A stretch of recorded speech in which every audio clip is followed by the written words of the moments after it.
بسم اللہ الرحمن الرحیم۔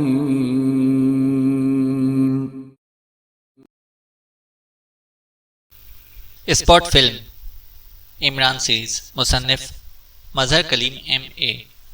اس بار جب وہ اسپیشل روم میں داخل ہوا تو قالین پر پڑے ہوئے غیر ملکی کا چہرہ مکمل طور پر تبدیل شدہ تھا، اور یہ بالکل وہی حلیہ تھا جو مشتاق ٹیکسی ڈرائیور نے اسے بتایا تھا۔ اور عمران ایک بار پھر چوہان کی ذہانت پر دل میں ایمان لے آیا۔ اس نے بٹن دبا کر دیوار سے کرسی باہر نکالی اور اس پر بیٹھ کر اس نے کرسی کے بازو پر موجود آپریٹنگ سیکشن ایڈجسٹ کیا اور اٹھ کر وہ فرش پر پڑے اس آرتھر یا فرینک کی طرف بڑھا۔ اس نے جیب سے بلیک زیرو کی دی ہوئی سرنج بھی نکالی اور اس کی سوئی پر چڑی ہوئی کیپ ہٹا کر اسے آرتھر کے بازو میں انجیکشن لگا دیا، اور پھر واپس آ کر اس نے خالی کرسی پر بیٹھ کر آپریٹنگ سیکشن کے 2-3 بٹن بیک وقت پریس کر دیے۔ دوسرے لمحے عمران کے سامنے شفاف شیشے کی ایک دیوار چھت سے نکل کر زمین میں غائب ہو گئی۔ اب کمرہ 2 حصوں میں تقسیم ہو چکا تھا۔ وہ غیر ملکی دوسرے حصے میں بے ہوش پڑا ہوا تھا، جبکہ عمران اس حصے میں کرسی پر بیٹھا ہوا تھا۔ وہ اس کے ہوش میں آنے کا انتظار کر رہا تھا۔ چند لمحوں بعد اس غیر ملکی کے جسم میں حرکت کے آثار نمودار ہونے شروع ہو گئے، اور پھر اس کی آنکھیں ایک جھٹکے سے کھلیں، اور وہ اس کے ساتھ ہی اس کے جسم بے اختیار سمٹا اور وہ اٹھ کر بیٹھ گیا۔ وہ انتہائی حیرت سے ادھر ادھر دیکھ رہا تھا۔ اس کے چہرے پر شدید حیرت کے تاثرات نمودار ہو گئے۔ عمران خاموش بیٹھا ہوا تھا، اور پھر اس غیر ملکی کی نظریں عمران پر جم سی گئیں۔ وہ شاید اب شعوری طور پر اسے دیکھ رہا تھا، اور پھر وہ بے اختیار اچھل کر کھڑا ہو گیا۔ تم یہ میں کہاں ہوں؟ تم علی، تم غیر ملکی بے اختیار اچھل کر کھڑا ہو گیا۔ تم رک کیوں گئے ہو؟ میں تمہارا ممنون ہوں کہ تم نے رانا ہاؤس میں داخل ہو کر صرف معاہدے والی فلم کی کاپی تیار کی اور خاموشی سے نکل گئے، حالانکہ اگر تم چاہتے تو مجھے ہلاک بھی کر سکتے تھے۔ میں تو اس وقت بے بس ہو چکا تھا، عمران نے مسکراتے ہوئے کہا۔ اسے معلوم تھا کہ مخصوص سسٹم کے تحت اس کی آواز بھی بالکل اسی طرح اس غیر ملکی تک پہنچ رہی ہوگی جس طرح اس کی آواز اس کے کانوں تک آسانی سے پہنچی تھی۔ کیا کہہ رہے ہو؟ میں تو تمہیں جانتا تک نہیں۔ تم کون ہو اور یہ کیا کہہ رہے ہو؟ یکلخت اس غیر ملکی نے جھٹکا لے کر بات کرتے ہوئے کہا۔ میں تمہاری ذہانت کا دل سے قائل ہو چکا ہوں، مسٹر فرینک یا آرتھر، جو بھی تمہارا نام ہو۔ تم نے انتہائی ذہانت کا مظاہرہ کیا ہے، لیکن اب یہ فکرہ کہہ کر تم مجھے خود مجھے رائے بدلنے پر مجبور کر رہے ہو۔ اور سنو، میں ذہانت کی قدر کرتا ہوں، اسی لیے تم اس طرح صحیح سالم کھڑے ہو، ورنہ تمہیں بے ہوش کسی روڈز والی کرسی پر آتا اور پھر تمہارے جسم پر کوڑے برسائے جا رہے ہوتے۔ اس لیے اپنی ذہانت کے متعلق میری رائے کو تبدیل مت کرو۔ میں تمہیں تھوڑا سا پس منظر بتا رہا ہوں تاکہ تمہیں معلوم ہو جائے کہ مجھے تمہارے متعلق کیا معلوم ہے۔ تم فرینک کے نام سے ہوٹل لگژری میں آ کر ٹھہرے تھے۔ اس وقت تم بغیر میک اپ کے تھے۔ پھر تم نے ہوٹل کے باہر سے ایک ٹیکسی انگیج کی اور اسے کنگ روڈ چلنے کے لیے کہا۔ زیادہ تفصیل کی ضرورت نہیں، تم جانتے ہو ٹیکسی ڈرائیور میرا واقف تھا، اس نے تمہیں رانا ہاؤس کے سامنے ڈراپ کر دیا۔ اس کے بعد تم نے انکولانی کیپسول سے تیار کی ہوئی انکولانی گیس کے 10-12 کیپسول رانا ہاؤس کے اندر فائر کیے۔ اس طرح ہم سب وہاں بے ہوش ہو گئے، اور پھر تم نے ایک راگیر بچے کو پھاٹک پر چڑھا کر پھاٹک کھلوایا اور رانا ہاؤس میں داخل ہوئے۔ وہاں تم نے معاہدے والی فلم کو پہلے مشین میں چیک کیا، اور پھر الماری سے ایک سادہ فلم نکال کر تم نے اس کی کاپی تیار کی، اور اس کے بعد اصل فلم کو واپس اسی جگہ پر رکھ کر تم خاموشی سے باہر آ گئے۔ تم نے البتہ بے پناہ ذہانت کا مظاہرہ کرتے ہوئے پھاٹک کو کھول کر باہر جانے کی بجائے اس کو پھلانگ کر باہر آ گئے تاکہ ہم ہوش میں آنے کے بعد تمہاری آمد کا پتہ نہ چلا سکیں۔ اس کے بعد تم نے آرتھر والا میک اپ کیا، لباس بھی تبدیل کیا اور خاموشی سے ہوٹل لگژری چھوڑ دیا۔ پھر تم ہوٹل ریواز پہنچ گئے اور وہاں مقیم ہو گئے، اور وہاں سے تمہیں یہاں لایا گیا ہے۔ تمہارے چہرے سے میک اپ صاف کر دیا گیا ہے اور اس وقت تم اپنی اصل شکل میں ہو۔ یہ سب کچھ میں نے تمہیں اس لیے بتا دیا ہے کہ تم اب مزید حماقت کا مظاہرہ کرتے ہوئے میرے متعلق یہ نہ کہو گے کہ میں کون ہوں۔ عمران نے بڑے مطمئن لہجے میں کہا، اور سامنے کھڑے غیر ملکی کے چہرے پر حقیقتاً حیرت کے شدید ترین تاثرات ابھر آئے، اور وہ اس طرح آنکھیں پھاڑ پھاڑ کر عمران کو دیکھ رہا تھا جیسے اسے سمجھ نہ آ رہی ہو کہ وہ کسی انسان کو دیکھ رہا ہے یا کسی جن بھوت کو۔ اوہ، تم نے سب کچھ کیسے جان لیا؟ کیا تم جادو جانتے ہو یا اس رانا ہاؤس میں خفیہ کیمرے نصب ہیں؟ غیر ملکی نے حیران ہوتے ہوئے کہا۔ رانا ہاؤس میں تو بہت کچھ نصب ہے، یہ تو تمہاری خوش قسمتی تھی کہ اس کا حفاظتی نظام آن نہ تھا۔ ورنہ تو تم اس میں مکھی بن کر بھی داخل نہ ہو سکتے، اور جیسے ہی تم داخل ہونے کی کوشش کرتے تم خود بخود تہخانے میں پہنچ جاتے۔ بہرحال مجھے تم اپنا اصل نام بتا دو تاکہ گفتگو میں آسانی ہو جائے، عمران نے مسکراتے ہوئے کہا۔ میرا نام فرینک ہے، غیر ملکی نے جواب دیا۔ میں نے اصل نام پوچھا ہے، میرے سامنے دوبارہ جھوٹ بولنے کی کوشش نہ کرنا، کیونکہ اگر میں تمہیں بتا دوں کہ تمہارے منہ سے لفظ نکلتے ہی مجھے معلوم ہو جاتا ہے کہ تم سچ بول رہے ہو یا جھوٹ، تو تم مجھے پھر جادوگر کہنا شروع کر دو گے، عمران نے منہ بناتے ہوئے کہا۔ میرا نام واک ہے، اس بار غیر ملکی نے کہا، اور عمران مسکرا دیا کیونکہ پہلے اس نے قدرے ہکلا کر نام بتایا تھا، جس سے عمران سمجھ گیا تھا کہ وہ جھوٹ بول رہا ہے، لیکن اس بار اس نے جس طرح واضح انداز میں بات کی تھی وہ اس بات کی مظہر ہی تھی کہ وہ سچ ہی بول رہا ہے۔ عمران بولنے والے کے انداز سے ہی اس کے جھوٹ سچ کا نتیجہ نکال لیتا تھا، اور زیادہ تر اس کا اندازہ درست ہی ثابت ہوتا تھا۔ ہاں، اب تم نے اپنا نام درست بتایا ہے، اور اب یہ بھی بتا دو کہ جو فلم تم نے تیار کی ہے وہ کہاں ہے، عمران نے مسکراتے ہوئے کہا۔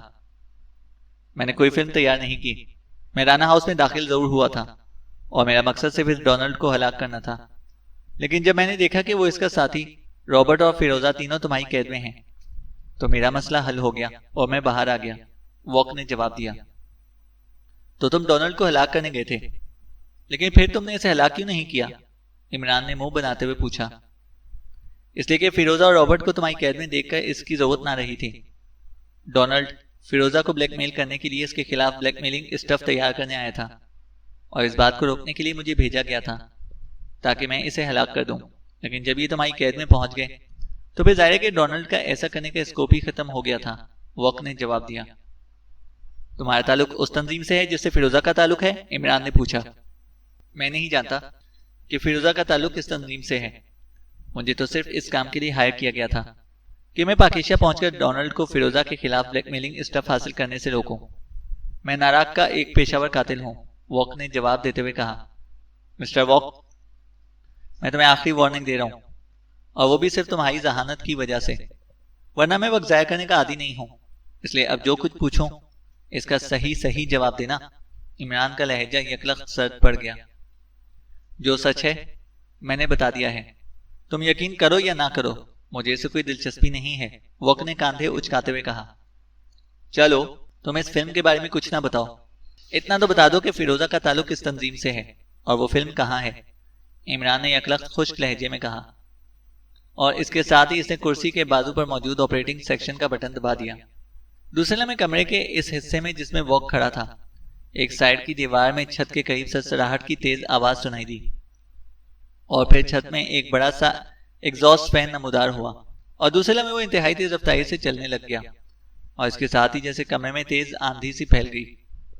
یہ اینٹی ایگزاسٹ فین تھا، یعنی اندر کی ہوا باہر دھکیلنے کی بجائے باہر کی ہوا کو اندر دھکیل رہا تھا، اور وہ بھی اس قدر تیز رفتاری سے کہ شاید 10-12 پنکھے مل کر بھی اتنی تیز ہوا کو نہ دھکیل سکتے ہوں، لیکن یہ ہوا جس قدر بھی تیز ہو، بہرحال اس کا واک پر اس کے سوا اور کیا اثر پڑ سکتا تھا کہ اس کا لباس اور بال اڑنے لگے، لیکن وہ خود اطمینان سے کھڑا تھا اور حیرت سے اس پنکھے کو دیکھ رہا تھا، جیسے اسے سمجھ نہ آ رہی ہو کہ آخر عمران کا اس تیز ہوا سے کیا مقصد ہے، اور عمران نے مسکراتے ہوئے آپریٹنگ سیکشن پر موجود ایک اور بٹن دبایا، اور دوسرے لمحے پنکھے کی ہوا کے ساتھ سرخ رنگ کا غبار سا کمرے میں پھیل گیا، اور اس کے ساتھ ہی یکلخت واک نے دونوں ہاتھ اپنی آنکھوں پر رکھے ہی تھے کہ اسے زور سے چھینک آئی، اور پھر تو جیسے کمرے میں چھینکوں کا طوفان سا آ گیا۔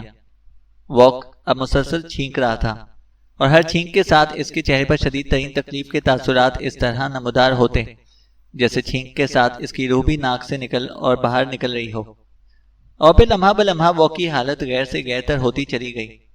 اس کا پورا جسم تکلیف کی شدت سے اس بری طرح مڑ توڑ گیا جیسے اس کے جسم کا ہر عضو علیحدہ اور ایک دوسرے سے مخالف سمت میں کھینچا جا رہا ہو۔ اس کی آنکھوں سے مسلسل پانی بہہ رہا تھا، چہرہ نہ صرف سوج گیا تھا بلکہ اس حد تک مسخ بھی ہو گیا تھا جیسے وہ موت کے اندھے کنویں کی تہہ میں ڈوب رہا ہو۔ اب اس کے جسم کو زور زور سے جھٹکے لگنے لگ گئے۔ عمران نے فوراً ہی 2 بٹن دبا دیے، اور دوسرے لمحے اندر ہوا پھینکنے والا پنکھا ایگزاسٹ فین کی صورت اختیار کر گیا، اور اندر موجود سرخ رنگ کا غبار تیزی سے غائب ہونے لگ گیا، اور چند لمحوں بعد ہی کمرے کا ماحول پہلے کی طرح صاف شفاف ہو چکا تھا۔ لیکن واک کی حالت اسی طرح تھی۔ وہ مسلسل چھینکے چلا جا رہا تھا۔ عمران نے ایک اور بٹن دبایا تو کمرے کی چھت سے ایک سبز رنگ کی تیز روشنی واک کے جسم پر پڑی اور کافی دیر تک پڑتی رہی۔ اس روشنی کے پڑتے ہی واک کی نہ صرف چھینکیں بند ہو گئیں بلکہ اس کا جسم بھی سیدھا ہو کر ساکت ہو گیا۔ روشنی غائب ہوتے ہی عمران نے درمیانی شیشے کی دیوار کو غائب کیا اور پھر اٹھ کر وہ اپنے حصے کی ایک دیوار کی طرف بڑھا۔ اس نے دیوار کے ایک حصے کو مخصوص انداز میں تھپ تھپایا تو سرر کی آواز کے ساتھ دیوار کا ایک چوکور ٹکڑا سائیڈ میں غائب ہو گیا۔ اب اندر دیوار میں ایک خانہ نظر آ رہا تھا جس میں مختلف چیزیں موجود تھیں۔ عمران نے ایک نیلے رنگ کی لمبی گردن والی بوتل اٹھائی جس میں زرد رنگ کا محلول بھرا ہوا تھا۔ بوتل اٹھا کر وہ قالین پر ساکت پڑے ہوئے واک کی طرف بڑھا۔ اسے بوتل کا ڈھکنا کھولا اور پھر بوتل میں موجود زرد رنگ کے محلول کے چند قطرے اس نے اس کے دونوں نتھنوں میں ٹپکائے اور بوتل بند کر کے وہ مڑا۔ اسے بوتل واپس اس خانے میں رکھی اور خانے کے نیچے دیوار کے ایک خاص جگہ کو پہلے کی طرح ہاتھ مار کر تھپ تھپایا تو سرر کی آواز سے اس خلا کے سامنے دوبارہ دیوار آ گئی۔ اب اس جگہ کو دیکھ کر کوئی تصور نہ کر سکتا تھا کہ وہاں پر کوئی خانہ بھی ہے۔ عمران واپس مڑا اور ایک بار پھر کرسی پر بیٹھ کے اس آپریٹنگ سیکشن کے بٹن پریس کرنا شروع کر دیے۔ سرر کی تیز آواز کے ساتھ ہی چھت سے وہی شفاف شیشے کی دیوار نمودار ہو کر قالین پر غائب ہو گئی اور دوسرے لمحے چھت سے وہی سبز رنگ کی روشنی واک پر ایک بار پھر پڑنے لگی۔ چند لمحوں بعد روشنی غائب ہو گئی اور اس کے ساتھ ہی بے ہوش پڑے واک کے جسم میں حرکت کے تاثرات نمودار ہونے لگے اور پھر یکلخت کراتے ہوئے اس کی آنکھیں کھول گئیں۔ دوسرے لمحے وہ نہ صرف اٹھ کر بیٹھ گیا بلکہ اسے لمبے لمبے سانس لینا بھی شروع کر دیے۔ یہ معمولی سا تجربہ کیسا رہا مسٹر واک؟ ویسے یہ بتا دوں کہ یہ صرف ایک شوبدہ تھا۔ ہوا کے ساتھ پسی ہوئی سرخ مرچیں کمرے میں پھیل گئی تھیں اور اگر مجھے واقعی تم پر رحم نہ آ جاتا تو تم خود سمجھ سکتے ہو کہ تمہاری مزید کیا حالت ہوتی۔ تم مر بھی نہ سکتے اور جی بھی نہ سکتے، عمران نے مسکراتے ہوئے کہا۔ اوہ خدا کی پناہ، اس قدر تکلیف! میری تو روح اب بھی خوف سے لرز رہی ہے، واک نے لاشعوری انداز میں کہا۔ اب اس ابتدائی تجربے کے بعد تمہارے حق میں یہی بہتر ہے کہ تم سب کچھ بتا دو، ورنہ پھر میں دوبارہ اسی شعبے کا آغاز کر دوں گا اور خود اٹھ کر چلا جاؤں گا۔ مجھے معلوم ہے کہ اس معمولی سے شعبے کا نتیجہ آخر کار یہی نکلے گا کہ تمہارا شعور تکلیف کی شدت سے مردہ ہو جائے گا اور اس کی جگہ تمہارے لاشعور نے لے لینی ہے اور پھر تم خود ہی سب کچھ بتانا شروع کر دو گے اور تمہارے حلق سے نکلنے والا ہر لفظ یہاں ٹیپ ہو جائے گا جسے میں بعد میں بیٹھ کر اطمینان سے سن لوں گا۔ لیکن تمہارا جو عبرتناک حشر ہوگا، تم جس طرح چیخو گے، اپنا سر دیواروں سے ٹکراؤ گے، اس کا اندازہ اب تم آسانی سے لگا سکتے ہو۔ اس لیے اگر تم اس ساری تکلیف سے بچنا چاہتے ہو تو آخری بار کہہ رہا ہوں کہ سب کچھ سچ سچ بتا دو۔ میرا وعدہ ہے کہ میں تمہیں نہ صرف زندہ چھوڑ دوں گا بلکہ تمہیں پاک ایشیا سے واپس جانے بھی دوں گا، کیونکہ بہرحال تم نے بھی رانا ہاؤس میں داخل ہو کر مجھے زندہ چھوڑ دیا تھا اور میں اس احسان کا بدلہ چکانا چاہتا ہوں۔ عمران نے سرد لہجے میں تفصیل سے بات کرتے ہوئے کہا۔ کیا تم وعدہ کرتے ہو؟ وقت نے جلدی سے کہا۔ ہاں، میرا وعدہ، عمران نے جواب دیا۔ تو سنو، میں تمہیں تفصیل بتا دیتا ہوں۔ میرا تعلق ایکریمیا گورنمنٹ کی ایک خاص تنظیم سے ہے جس کا نام بلیک فلیم ہے۔ یہ خاص کاموں کے لیے استعمال ہوتی ہے۔ پاک ایشیا اور شوگران کے درمیان کسی خاص میزائل کی ٹیکنالوجی کا معاہدہ ہونا تھا اور حکومت ایکریمیا نہیں چاہتی تھی کہ یہ معاہدہ ہو سکے۔ ایکریمیا نے شوگران کو روکنے کی کوشش کی لیکن شوگران نے ایسے کسی معاہدے سے سرے سے انکار کر دیا، جبکہ ایکریمیا کے پاس اس کا حتمی ثبوت تھا۔ چنانچہ یہ فیصلہ کیا گیا کہ خفیہ طور پر اس معاہدے کی نقل حاصل کی جائے تاکہ شوگران کو اسے دکھا کر معاہدہ کینسل کرنے پر مجبور کیا جائے، لیکن حکومت ایکریمیا براہ راست اس میں سامنے نہ آنا چاہتی تھی۔ چنانچہ ایسے ہی معاہدوں کو اڑانے والی ایک خاص تنظیم ٹارڈ کی خدمات حاصل کی گئیں۔ فیروزہ ٹارڈ کی خاص ایجنٹ ہے۔ چونکہ اس کا تعلق پاک ایشیا سے ہے اس لیے اسے اس مشن پر ٹارڈ نے تعینات کر دیا۔ فیروزہ اپنے باپ کے ساتھ پاک ایشیا پہنچ گئی، لیکن پھر بلیک فلیم کے باس کو اطلاع مل گئی کہ ٹارڈ کی طرز کی ایک اور تنظیم کاؤنٹی بھی اسرائیل کی طرف سے اس معاہدے کی کاپی حاصل کرنا چاہتی ہے، لیکن کاؤنٹی کے پاس براہ راست کوئی ایسا ذریعہ نہ تھا جیسا ٹارڈ کے پاس تھا۔ چنانچہ اس نے خاص پلاننگ کی اور وہ پلاننگ تھی فیروزہ کو بلیک میل کر کے اسے اس بات پر مجبور کرنا کہ وہ معاہدے کی 2 کاپیاں تیار کر کے ایک ٹارڈ کو دے اور دوسری کاؤنٹی کو دے دے۔ اس پروگرام کے تحت کاؤنٹی نے ایکریمیا کے ایک بلیک میلر گروپ منچ کا انتخاب کیا اور منچ نے خود کی کارروائی کرنے کی بجائے، کیونکہ اس کا گروپ زیادہ تر سیاسی شخصیتوں کی بلیک میلنگ میں مہارت رکھتا تھا، عورتوں کو بلیک میل کرنے والے ایک گروپ کے ایک ایسے رکن ڈونلڈ کا انتخاب کیا جو اپنی شخصیت، وجاہت اور تجربے کی بنا پر عورتوں سے دوستی کرنے اور اس دوستی کی آڑ میں ان سے ایسا بلیک میلنگ اسٹف تیار کرنے میں ماہر تھا کہ وہ عورتیں ہر حال میں بلیک میل ہونے پر مجبور ہو جاتی تھیں۔ چنانچہ ڈونلڈ کو فیروزہ کے خلاف بلیک میلنگ اسٹف تیار کرنے کا کام سپرد کر دیا گیا، اور اگر ڈونلڈ کو موقع مل جاتا تو یقیناً فیروزہ بلیک میل ہونے پر مجبور ہو جاتی۔ مختصر یہ کہ جب بلیک فلیم کے چیف کو اس کی اطلاع ملی تو اس نے ڈونلڈ کو روکنے کے لیے مجھے تعینات کیا، اور میں فوری طور پر یہاں پر پہنچ گیا۔ یہاں پہنچتے ہی مجھے اطلاع مل گئی کہ معاہدے کی کاپی فیروزہ نے حاصل کر لی ہے اور وہ تمہارے قبضے میں ہے۔ میں تم سے ملنے جا رہا تھا کہ ٹیکسی ڈرائیور نے مجھے رانا ہاؤس پہنچا دیا۔ رانا ہاؤس میں بے ہوش کر دینے والی گیس فائر کر کے میں اندر پہنچا تو مجھے تمہارے ہاتھ کے سامنے پڑی ہوئی فلم نظر آ گئی۔ میں نے اسے چیک کیا تو وہ وہی معاہدے والی فلم تھی۔ میں نے اس کی ڈپلیکیٹ تیار کی اور خاموشی سے رانا ہاؤس سے باہر آ گیا۔ میرا منصوبہ یہ تھا کہ تمہیں اس کا علم ہی نہ ہو سکے کہ فلم کی کاپی کی گئی ہے۔ اس طرح معاہدے کی کاپی بھی ایکریمیا پہنچ جاتی اور تم اور پاک ایشیا سیکرٹ سروس اور پاک ایشیا حکومت بھی مطمئن ہو جاتی کہ کاپی چوری نہیں ہوئی اور محفوظ ہو گئی ہے۔ پھر میں نے وہ فلم اپنے باس کو بھجوا دی اور خود ہوٹل رواز میں منتقل ہو گیا تاکہ 2-4 روز یہاں رہ کر خاموشی سے ایکریمیا واپس چلا جاؤں۔ اس طرح یہ مشن مکمل ہو جائے گا، لیکن نہ جانے کس طرح تم نے میرا سراغ لگا لیا اور میں یہاں پہنچ گیا۔ بس یہ ہے ساری بات، وقت نے پوری تفصیل بتاتے ہوئے کہا۔ تمہارا مطلب ہے کہ فلم تم نے بھجوا دی ہے؟ عمران نے خشک لہجے میں کہا۔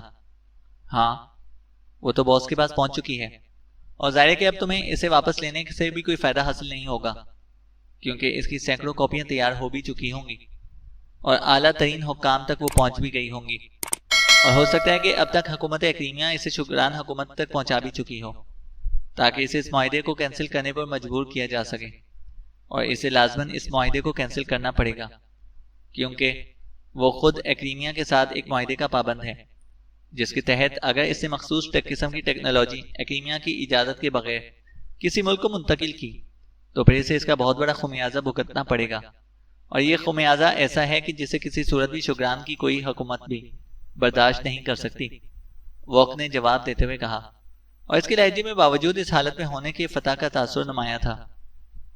تم نے یہ فلم کس طرح ایکریمیا بھجوائی ہے؟ عمران نے پوچھا۔ اب بتا دینے میں کوئی حرج نہیں ہے، میں نے اسے گفٹ پیک کی صورت میں کوریئر سروس کے تحت بھجوایا تھا، وقت نے جواب دیا۔ تو یہ تم تھے جس نے انٹرنیشنل کوریئر سروس کے ذریعے ایک قدیم مجسمہ بھجوایا تھا۔ یہ مجسمہ تم نے اس پلازا کی ایک نوادرات فروخت کرنے والی دکان سے خریدا تھا اور اسے وہیں سیلز مین کے ساتھ مل کر پیک کیا تھا، عمران نے ہونٹ چباتے ہوئے کہا۔ تو وقت بے اختیار اچھل پڑا۔ تمہیں کیسے معلوم ہے؟ اوہ، کیا تم واقعی جادو جانتے ہو کہ تمہیں ہر چیز کا خود بخود علم ہو جاتا ہے؟ وقت کے لہجے میں بے پناہ حیرت تھی۔ میں تمہاری بات کی تصدیق کر لوں؟ عمران نے کرسی سے اٹھتے ہوئے کہا اور تیز تیز قدم اٹھاتا اسپیشل روم سے باہر آ گیا۔ اس کے چہرے پر اس وقت شدید ترین پریشانی کے تاثرات نمایاں تھے، کیونکہ جو کچھ وقت نے بتایا تھا اور جو کچھ اسے معلوم تھا، اس لحاظ سے تو واقعی وہ وقت کے ہاتھوں مکمل طور پر شکست کھا چکا تھا۔ اسے اپنی ذاتی شکست کا ملال نہ تھا، بلکہ اس کے ذہن میں تو یہ سوچ کر زلزلہ سا پپا تھا کہ اس شکست کا مطلب پاک ایشیا کا نقصان تھا۔ معاہدے کی منسوخی پاک ایشیا کے مفادات کے خلاف تھی۔ وہ تیز تیز قدم اٹھاتا آپریشن روم میں پہنچا اور پھر بلیک زیرو سے کوئی بات کیے بغیر سیدھا لیبارٹری کی طرف بڑھتا چلا گیا۔ وہ اب اس ٹرانسمیٹر کو استعمال کر کے فائنل نتیجہ معلوم کرنا چاہتا تھا، اس لیے لیبارٹری میں پہنچ کر ٹرانسمیٹر اٹھایا اور اسے مشین کے ایک خاص خانے میں رکھ کر اسے مشین کو آپریٹ کرنا شروع کر دیا، اور دوسرے لمحے مشین کے ایک خانے سے ٹوں ٹوں کی مخصوص آواز سنائی دینے لگی۔ Hello walk calling over, Imran نے ایک بٹن دبا کر واک کے لہجے اور آواز میں کال دیتے ہوئے کہا۔ یس باس اٹینڈنگ یو۔ تم کیا کرتے پھر رہے ہو؟ تمہارے ٹرانسمیٹر کو کیا ہو گیا تھا؟ کال ہی نہیں مل رہی تھی۔ وہ فلم کہاں ہے؟ اوور، دوسری طرف سے انتہائی سخت لہجے میں کہا گیا، اور باس کے فکرے کا آخری حصہ سن کر عمران کا دل یکلخت اچھل پڑا۔ باس، فلم تو میں نے گفٹ پیک بنا کر ایک کوریئر سروس کے ذریعے بھجوا دی تھی، میں تو سمجھ رہا تھا کہ آپ کو اب تک مل بھی چکی ہوگی۔ ٹرانسمیٹر پر تو کال ہی نہیں آئی۔ اوور، عمران نے لہجے میں حیرت پیدا کرتے ہوئے کہا۔ مجھے کوئی گفٹ پیک نہیں ملا، فوراً اس کوریئر سروس سے معلوم کرو، فوراً، اوور، دوسری طرف سے چیختے ہوئے لہجے میں کہا گیا۔ یس باس، میں بھی معلوم کرتا ہوں، اوور، عمران نے جواب دیا، لیکن اس کا شدید پریشانی سے ستا ہوا چہرہ فرط مسرت سے گلاب کے پھول کی طرح کھل اٹھا تھا۔ فوراً معلوم کرو اور مجھے رپورٹ دو، اوور اینڈ آل، دوسری طرف سے کہا گیا، اور اس کے ساتھ ہی رابطہ ختم ہو گیا۔ عمران نے جلدی سے مشین آف کی اور پھر کرسی سے اٹھ کر دوڑتا ہوا واپس آپریشن روم میں پہنچ گیا۔ بلیک زیرو اسے اس انداز میں آتا دیکھ کر فوراً بوکھلا کر اٹھ کر کھڑا ہو گیا۔ کیا ہوا عمران صاحب، خیریت؟ بلیک زیرو نے حیران ہو کر پوچھا۔ اللہ تعالیٰ کی پاکیزہ پر خصوصی نظر کرم ہے بلیک زیرو، عمران نے کرسی پر بیٹھتے ہوئے کہا، اور اس کے ساتھ ہی اس نے جلدی سے ریسیور اٹھایا اور تیزی سے انکوائری کے نمبر ڈائل کرنا شروع کر دیے۔ بلیک زیرو عمران کی عجیب و غریب کیفیت دیکھ کر حیرت بھرے انداز میں اسے دیکھتا ہوا اپنی کرسی پر بیٹھ گیا۔ یس، انکوائری پلیز، رابطہ قائم ہوتے ہی دوسری طرف سے ایک آواز سنائی دی۔ انٹرنیشنل کوریئر سروس کے شان پلازا آفس کا نمبر دیجیے، عمران نے تیز لہجے میں کہا، اور چند لمحوں کی خاموشی کے بعد دوسری طرف سے نمبر بتا دیا گیا۔ عمران نے جلدی سے کیڈل دبایا اور پھر آپریٹر کے بتائے ہوئے نمبر ڈائل کر دیے۔ انٹرنیشنل کوریئر سروس، رابطہ قائم ہوتے ایک نسوانی آواز سنائی دی۔ مینیجر سے بات کراؤ، میں سینٹرل انٹیلیجنس بیورو سے اسسٹنٹ ڈائریکٹر جنرل بول رہا ہوں۔ عمران کا لہجہ اس بار تحکمانہ تھا۔ یس سر، دوسری طرف سے قدرے بوکھلائے ہوئے لہجے میں کہا گیا۔ ہیلو سر، میں آصف محمود بول رہا ہوں مینیجر، حکم فرمائیے۔ چند لمحوں بعد ایک مردانہ آواز سنائی دی، لہجے میں گھبراہٹ تھی۔ مسٹر مینیجر، کل آپ کے اس آفس سے ایک غیر ملکی نے ایک گفٹ پیک ناراگ کے پتے پر بک کرایا تھا۔ اس گفٹ پیک میں ایک قدیم مجسمہ بند تھا جو کہ اس غیر ملکی نے شان پلازا کی نوادرات فروخت کرنے والی دکان سے خریدا اور پیک کرایا تھا۔ وہ گفٹ پیک ناراگ میں مطلوبہ پتے تک نہیں پہنچا۔ چیک کر کے بتائیے کہ وہ گفٹ پیک کہاں ہے، اور سنیے، اچھی طرح چیک کیجیے، یہ انتہائی اہم ترین اور حساس ترین مسئلہ ہے، عمران نے باروب لہجے میں کہا۔ یس سر، میں چیک کر کے بتاتا ہوں جناب، ہولڈ کیجیے، دوسری طرف سے کہا گیا۔ پھر چند لمحوں تک لائن پر خاموشی چھائی رہی۔ سر، ہم نے اسے اپنے ہیڈ آفس روانہ کر دیا تھا، اس کے بعد ہمارے پاس اس کی کوئی اطلاع نہیں ہے۔ اگر وہ ڈیلیور نہ ہوتا تو فوری طور پر ہمارے پاس واپس آ جاتا، مینیجر نے ڈرے ڈرے لہجے میں کہا۔ ہیڈ آفس کا نمبر بتائیے، عمران نے تیز لہجے میں کہا۔ مینیجر کی بات سن کر اس کے چہرے پر ایک بار پھر پریشانی کے تاثرات نمودار ہو گئے تھے، اور مینیجر نے جیسے ہی ہیڈ آفس کے نمبر بتائے، عمران نے جلدی سے کیڈل دبا کر مینیجر کے بتائے ہوئے نمبر ڈائل کرنا شروع کر دیے۔ Head office international courier service, ایک نسوانی آواز سنائی دی۔ Assistant director general central intelligence general manager سے بات کریں، عمران نے انتہائی خشک لہجے میں کہا۔ یس سر، دوسری طرف سے کہا گیا۔ ہیلو، جہادات خان بول رہا ہوں، جنرل مینیجر، فرمائیے۔ چند لمحوں بعد دوسری طرف سے ایک باوقار سی آواز سنائی دی۔ آپ کی شان پلازا آفس سے کل ایک گفٹ پیک ناراگ کے لیے بک ہوا ہے، اور اس آفس کے مینیجر کے مطابق وہ ہیڈ آفس روانہ کر دیا گیا تھا، لیکن یہ پیکٹ نہ ہی ناراگ پہنچا ہے اور نہ ہی واپس اس آفس تک پہنچا ہے۔ آپ فوری طور پر معلوم کر کے مجھے بتائیں کہ یہ پیکٹ اس وقت کہاں ہے، عمران نے خشک لہجے میں کہا۔ بکنگ نمبر کیا ہے جناب اس پیکٹ کا، جنرل مینیجر نے پوچھا۔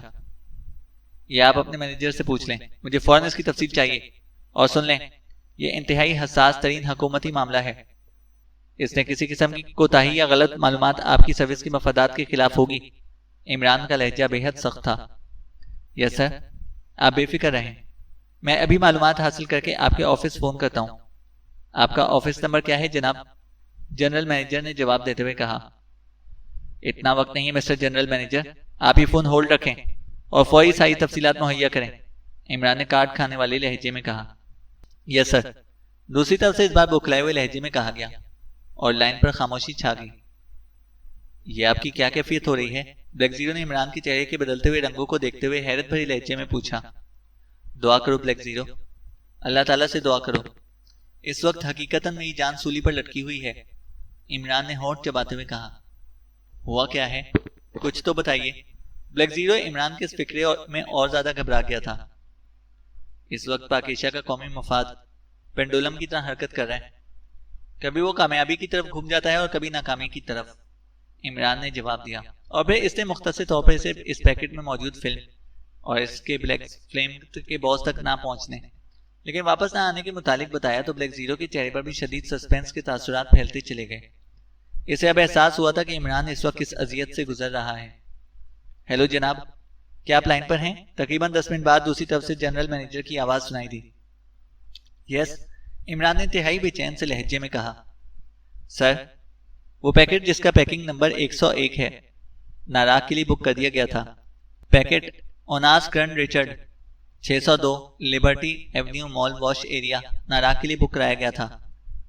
بک کرانے والے کا نام رومانو پول ہے اور اسے اپنا پتہ دارالحکومت کے برائٹ پلازا فلیٹ نمبر 31 لکھا تھا. ہم نے یہ پیکٹ کسٹم کلیئرنس کے لیے special foreign custom post section کو بھجوا دیا تھا، لیکن وہاں سے اطلاع آئی کہ یہ پیکٹ مشکوک قرار دے کر روک دیا گیا ہے اور اس کے بارے میں باقاعدہ انکوائری کی جا رہی ہے. جنرل مینیجر نے جواب دیتے ہوئے کہا.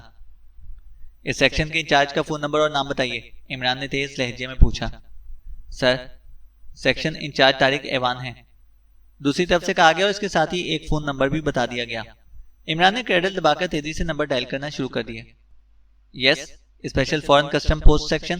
رابطہ قائم ہوتے ہی ایک آواز سنائی دی. Chief of secret service speaking. Imran نے اس بار ایکسٹرو کے مخصوص لہجے میں کہا. یس سر، یس سر، فرمائیے سر. دوسری طرف سے بولنے والا بے اختیار گھبرا گیا. شاید اس نے زندگی میں پہلی بار سیکرٹ سروس کے چیف کا فون وصول کیا تھا. سیکشن انچارج سے بات کراؤ، عمران نے اسی طرح سرد لہجے میں کہا. یس سر، دوسری طرف سے کہا گیا. ہیلو جناب، میں طارق ایوان بول رہا ہوں جناب. سیکشن انچارج جناب. حکم جناب. چند لمحوں بعد دوسری طرف سے انتہائی بوکھلائی ہوئی آواز سنائی دی. مسٹر طارق ایوان، انٹرنیشنل کوریئر سروس سے ایک پیکٹ ناراک کے لیے بک ہوا تھا. اس کا نمبر 101 ہے. یہ پیکٹ آپ کے شعبے میں چیکنگ کے لیے بھجوایا گیا تھا اور آپ نے اسے روک لیا تھا. اس کے بارے میں تفصیلات بتائیے. عمران کا لہجہ انتہائی سرد ہو گیا تھا. یس سر، یس سر. ایک منٹ سر، ابھی بتاتا ہوں سر، دوسری طرف سے کہا گیا اور چند لمحوں بعد اس کی آواز دوبارہ سنائی دی. سر، اس پیکٹ کو حسب معمول ڈی ایم چیکنگ مشین اور ایکس ٹی وی سی مشین میں چیک کیا گیا تھا. تو ایس ٹی سی وی مشین چیکنگ مشین نے رپورٹ دی کہ اس پیکٹ کے اندر ایک مائکرو فلم موجود ہے. چونکہ قانون کے مطابق کوئی مائکرو فلم حکومت سے کلیئرنس کے بغیر ملک سے باہر نہیں بھیجی جا سکتی، اس لیے ہم نے اس پیکٹ کو روک کر اپنے انکوائری عملے کے حوالے کر دیا تاکہ اس کے متعلق تفصیلات وہ اس بھیجنے والے سے حاصل کر سکیں. لیکن سر، اس انکوائری کے رپورٹ کے مطابق بھیجنے والے کا جو پتہ پیکٹ پر دیا گیا ہے وہ غلط ثابت ہوا ہے.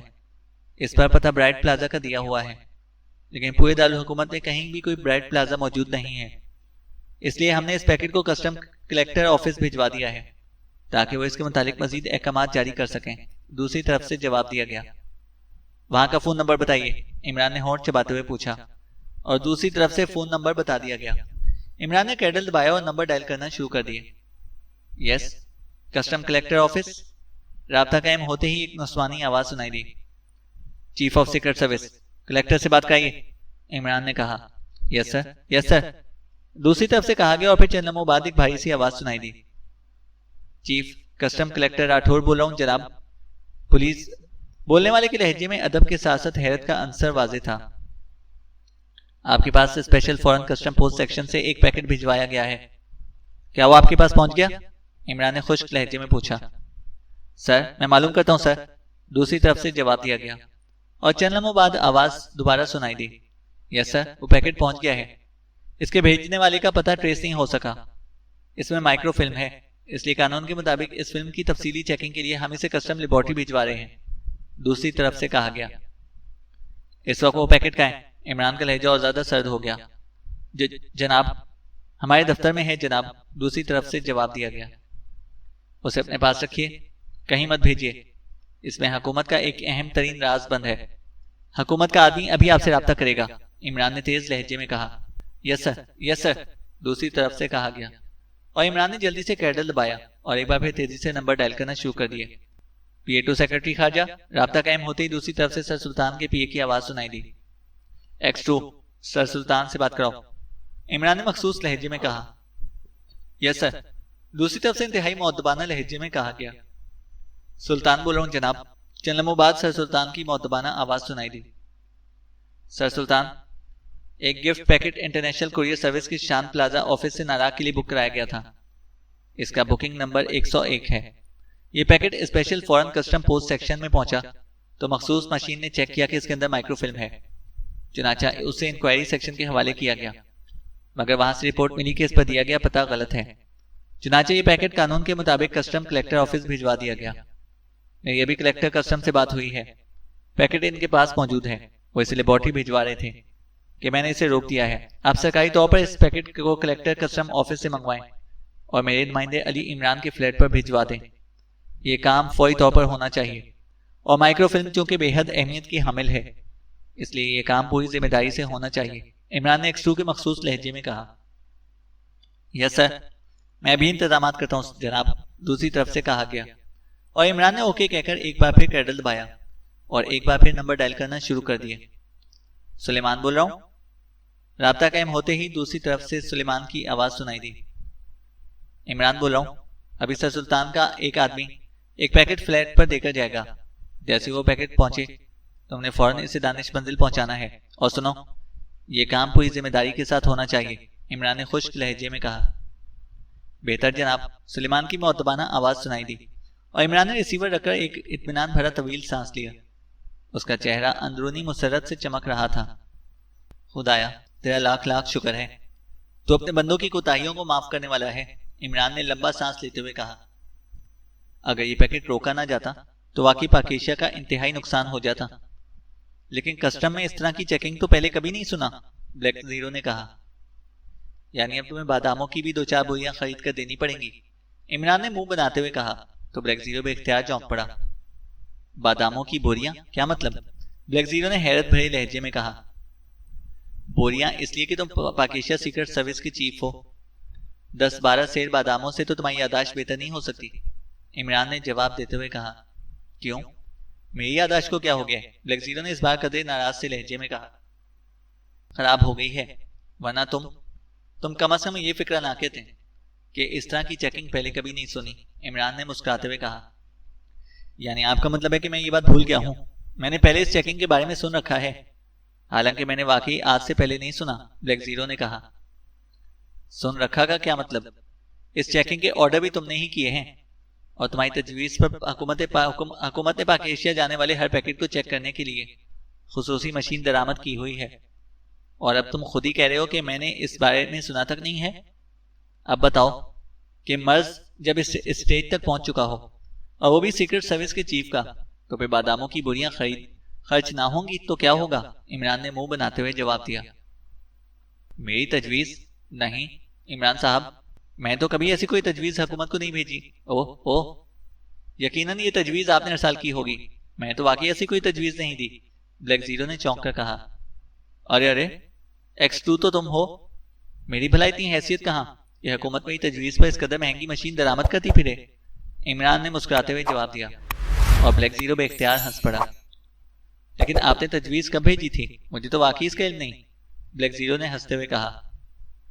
X2 کا صرف یہی کام نہیں ہے کہ وہ جرم ہونے کے بعد حرکت میں آئے اور مجرموں کو گرفتار کرائے، X2 کی ڈیوٹی میں یہ بات بھی شامل ہے کہ وہ ملک کی سلامتی کے خلاف ہونے والے جرائم کو روکنے کے لیے پیش بندی کرے، ایسے انتظامات کرائے جس سے جرم وقوع پذیر نہ ہو سکے، اور اس کے لیے X2 ہر سال ایک رپورٹ بنا کر حکومت کو ارسال کرتا ہے، جسے ڈیمانڈ رپورٹ کہا جاتا ہے، اور اس کی نقل زیرو روم کی اسپیشل الماری میں رکھ دی جاتی ہے۔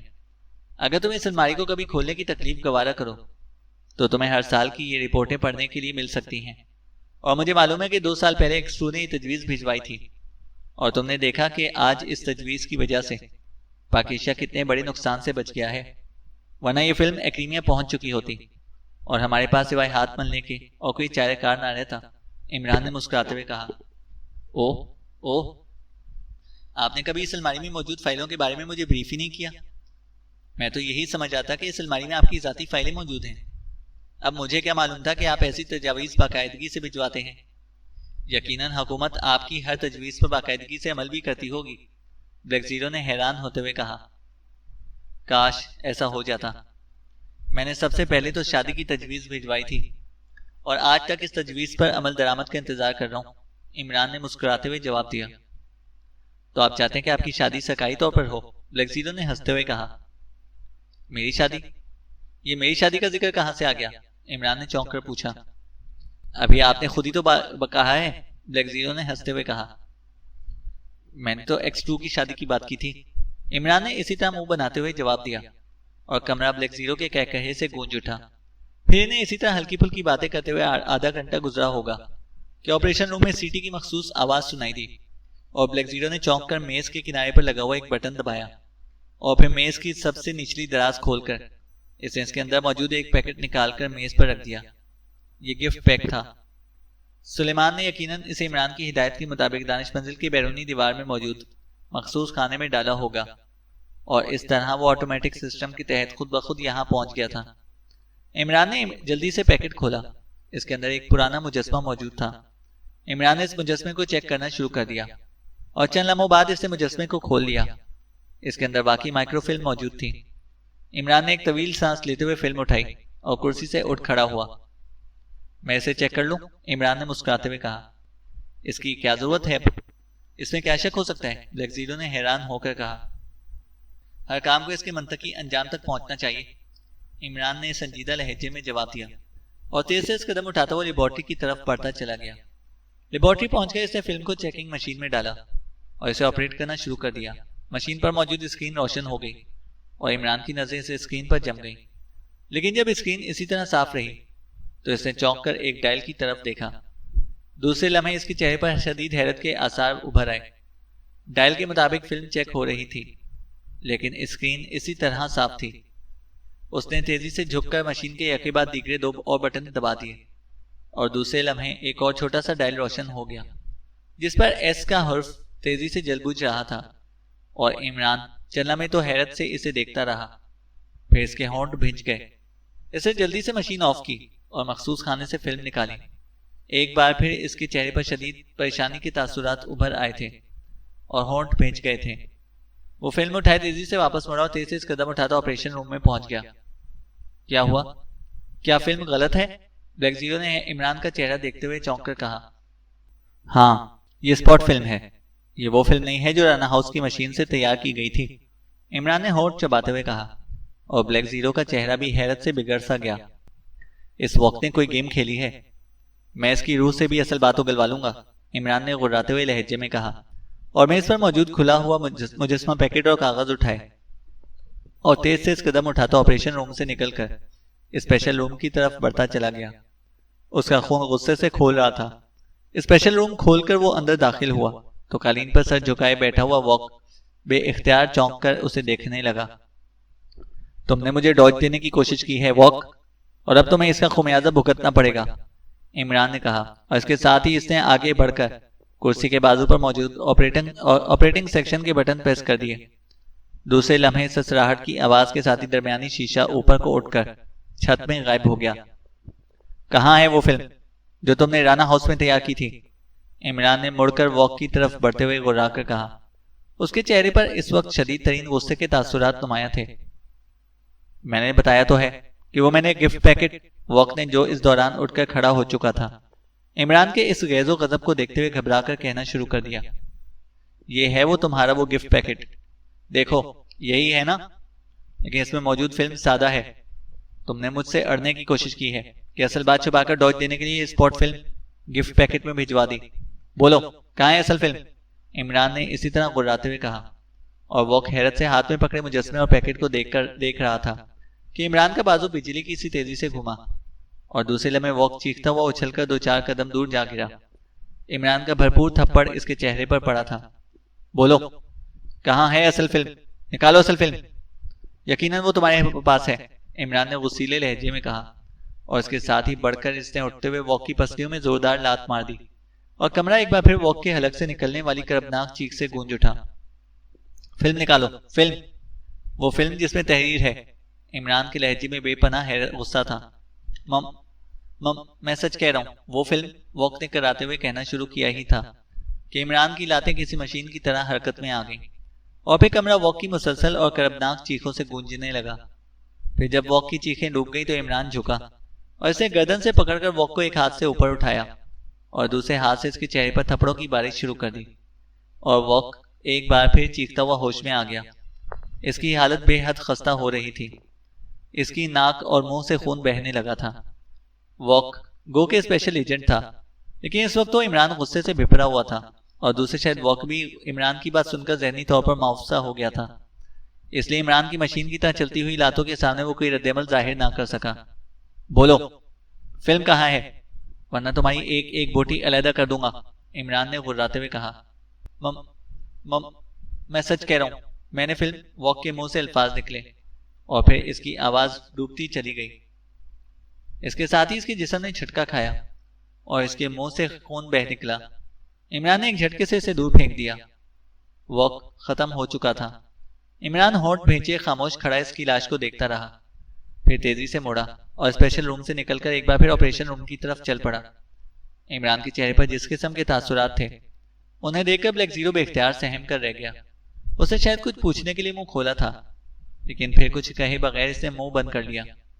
واک کے مرتے وقت الفاظ اور لہجہ بتا رہا تھا کہ وہ سچ کہہ رہا ہے۔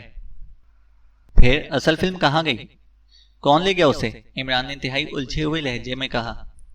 جناب، ہو سکتا ہے کہ رانا ہاؤس کی مشین آپریٹ کرنے میں اس سے غلطی ہو گئی ہو اور فلم اسپاٹ رہ گئی ہو، بلیک زیرو نے ڈرتے ڈرتے کہا تو عمران بے اختیار اچھل پڑا۔ اوہ، واقعی ایسا بھی ہو سکتا ہے، عمران نے چونک کر کہا اور پھر کرسی پر بیٹھ کے اسے تیزی سے فون کا ریسیور اٹھایا اور نمبر ڈائل کرنا شروع کر دیے۔ رانا ہاؤس، رابطہ قائم ہوتے ہی جوزف کی آواز سنائی دی۔ عمران بول رہا ہوں جوزف، فوراً لیبارٹری میں جاؤ اور 3 نمبر مشین کو آن کر کے اس کی ریکارڈنگ سیکشن کو آپریٹ کر کے چیک کرو کہ کیا ریکارڈنگ سیکشن کی میموری میں کوئی فلنگ موجود ہے یا نہیں۔ فوراً جاؤ اور پھر مجھے آ کر بتاؤ۔ فون کو ہولڈ رکھو، عمران نے انتہائی سرد لہجے میں کہا۔ یس باس، دوسری طرف سے جوزف کی آواز سنائی دی اور اس کے بعد ریسیور علیحدہ رکھے جانے اور جوزف کے قدموں کی آواز سنائی دی اور پھر ڈوب گئی۔ عمران ریسیور پکڑے بیٹھا ہوا تھا، وہ مسلسل دانتوں سے ہونٹ چبا رہا تھا۔ چہرے کے عضلات سکڑے ہوئے تھے اور پیشانی پر شکنوں کا جال جیسے پھیلا ہوا تھا۔ بلیک زیرو بھی خاموش بلکہ قدرے سہما ہوا بیٹھا تھا۔ ہیلو باس، تھوڑی دیر بعد جوزف کی آواز سنائی دی۔ ہاں، کیا رپورٹ ہے؟ عمران نے خشک لہجے میں پوچھا۔ باس، میموری میں کوئی فلنگ نہیں ہے، وہ خالی ہے، دوسری طرف سے جوزف کی آواز سنائی دی۔ کیا تم نے ہوش و حواس میں چیک کیا تھا نا؟ عمران نے تیز لہجے میں پوچھا۔ یس باس، دوسری طرف سے جوزف نے جواب دیا۔ ایک بار پھر جاؤ اور اچھی طرح چیک کرو، جاؤ، عمران نے تیز لہجے میں کہا۔ یس باس، دوسری طرف سے جوزف کی آواز سنائی دی اور ایک بار پھر ریسیور علیحدہ رکھے جانے اور قدموں کی دور جاتی ہی آواز سنائی دی۔ 4 بار چیکنگ رپورٹ، 2 بار تو میں نے کی، تیسری بار واک نے اور چوتھی بار فلم بنائی گئی۔ اس کا مطلب ہے کہ واک نے فلم تیار کرنے کے بعد اسے چیک نہیں کیا، ورنہ لازماً 5ویں بار بھی چیکنگ رپورٹ ملتی۔ عمران نے خود کلامی کے سے انداز میں بڑبڑاتے ہوئے کہا۔ ہیلو باس، جوزف کی آواز ایک بار پھر سنائی دی۔ میں نے دوبارہ چیک کیا ہے باس، میموری سیکشن خالی ہے باس، جوانا کو میں اس بار ساتھ لے کر گیا تھا، آپ اس سے پوچھ لیں، جوزف نے سہمے ہوئے لہجے میں کہا۔ بات کراؤ، عمران نے اسی طرح خشک لہجے میں کہا۔ ہیلو ماسٹر، جوزف درست کہہ رہے، میں نے اس کے ساتھ جا کر چیکنگ کی ہے، میموری سیکشن میں کوئی فلنگ نہیں ہے، جوانا کی آواز سنائی دی۔ اوکے، ٹھیک ہے، عمران نے کہا اور ریسیور رکھ دیا۔ اس کا مطلب ہے کہ واک مشین کو درست طور پر آپریٹ نہیں کر سکا، فلم اسپاٹ ہی رہی ہے، عمران نے ایک طویل سانس لیتے ہوئے کہا۔ اس کا ستا ہوا چہرہ نارمل ہوتا جا رہا تھا۔ ہاں، ہماری ساری بھاگ دوڑ بیکار ثابت ہوئی، اگر پہلے اس بات کی چیکنگ کر لی جاتی تو اتنی پریشانی نہ ہوتی، بلیک زیرو نے منہ بناتے ہوئے کہا۔ واک نے جس طرح فلم کی کاپی تیار کی ہے، اس سے تو یہی ظاہر ہوتا تھا کہ وہ مشینری کو آپریٹ کرنے کا ماہر ہے، لیکن شاید اللہ تعالیٰ کو پاک ایشیا کی بہتری مقصود ہوتی ہے کہ واک نے اس مشین کے اسپیشل آپریٹنگ سسٹم کو پوری طرح نہیں سمجھا۔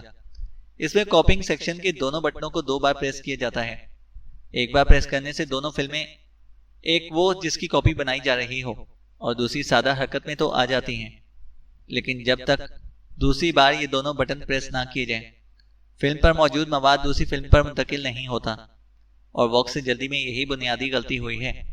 عمران نے مسکراتے ہوئے جواب دیا اور پھر سے پہلے کی مزید کوئی بات ہوتی فون کی گھنٹی بج اٹھی اور عمران نے ریسیور اٹھا لیا۔ X2، عمران نے مخصوص لہجے میں کہا۔ سلطان بول رہا ہوں، عمران ہے یہاں؟ دوسری طرف سے سر سلطان کی سنجیدہ آواز سنائی دی۔ عمران بول رہا ہوں جناب، آپ کا شکریہ کہ آپ نے بروقت کارروائی کی ہے، عمران نے مسکراتے ہوئے جواب دیا۔ یہ کیسی فلم تھی جو گفٹ پیک میں موجود تھی؟ سر سلطان نے اسی طرح سنجیدہ لہجے میں پوچھا۔ سادہ فلم تھی، اور اس کی اسی سادگی نے میرے آدھے سے زیادہ خون کو جلا ڈالا ہے۔ وہ ایک شاعر نے کہا تھا کہ اس سادگی پر کون نہ مر جائے اے خدا۔ شاعر کے اس مصرعے کی آج مجھے سمجھ میں آئی ہے کہ سادگی وجہ ہلاکت بھی ہو سکتی ہے۔ عمران نے مسکراتے ہوئے کہا، کیا مطلب؟ سادہ فلم تھی اور سادگی کی وجہ سے تمہارا خون جلا ہے؟ سر سلطان نے حیران ہوتے ہوئے کہا۔ تو عمران نے فلم کی کاپی بنانے کی اطلاع سے لے کر واک کی گرفتاری اور اس پیکٹ سے نکلنے والی فلم کے سادہ ہونے اور پھر جوزف سے دوبارہ چیکنگ کرنے تک ساری تفصیلات بات تفصیل سے بتا دی۔ اوہ، یہ تو واقعی مر جانے والی بات ہی بن گئی ہے۔ بہرحال اب تو یہ معاہدہ محفوظ ہو چکا ہے نا؟ اب مزید کوئی خطرہ نہیں ہے؟ سر سلطان نے پوچھا۔ ایک خطرہ ابھی بھی باقی ہے، عمران نے مسکراتے ہوئے کہا۔ کون سا؟ سر سلطان نے بری طرح چونکتے ہوئے پوچھا۔ مس فیروزہ کا۔ وہ صدر مملکت کی رشتہ دار ہونے کے ساتھ ساتھ آپ کے دفتر میں آفیسر بھی ہے، عمران نے مسکراتے ہوئے کہا۔ میری صدر مملکت سے اس بات کے بارے میں تفصیلی بات چیت ہوئی ہے۔ صدر صاحب نے حکم دیا کہ اگر وہ پاکیزہ کی غدار ہے تو اس پر باقاعدہ مقدمہ چلائے جائے۔ وہ ایسے لوگوں کو ایک لمحے کے لیے بھی معاف کرنے پر تیار نہیں ہے، اس لیے تم اسے قانون کے حوالے کر دو۔ معاہدے کی تفصیلات کو خفیہ رکھنے کے انتظامات کر لیے گئے ہیں، سر سلطان نے سنجیدہ لہجے میں کہا۔ اوکے، جو آپ کا حکم، عمران نے مسکراتے ہوئے کہا، اور پھر دوسری طرف سے رابطہ ختم ہوتے ہی اس نے ریسیور رکھا اور کرسی سے اٹھ کر کھڑا ہو گیا۔ میں ذرا اس واک کے چیف سے بھی دو باتیں کر لوں۔ تم اس دوران چائے کا ایک کپ میرے لیے بنا ڈالو۔ اس اسپاٹ فلم نے تو میرے دماغ کی چولیں تک ہلا کے رکھ دی ہیں، عمران نے بلیک زیرو سے کہا اور تیز سے قدم اٹھاتا ہوا لیبارٹری کی طرف بڑھ گیا۔ ختم شد۔ تو دوستو، یہ ناول بھی اپنے اختتام تک پہنچتا ہے۔ امید ہے کہ آپ کو یہ ناول ضرور پسند آیا ہوگا۔ اس ناول کو اپنے دوستوں کے ساتھ بھی ضرور شیئر کریں، اور اگر آپ ہمارے چینل پر نئے ہیں تو ہمارے چینل کو سبسکرائب کریں اور ساتھ موجود بیل آئیکن کو ضرور پریس کریں تاکہ آنے والی ہر ویڈیو کی اپڈیٹ آپ کو بر وقت مل سکے۔ شکریہ۔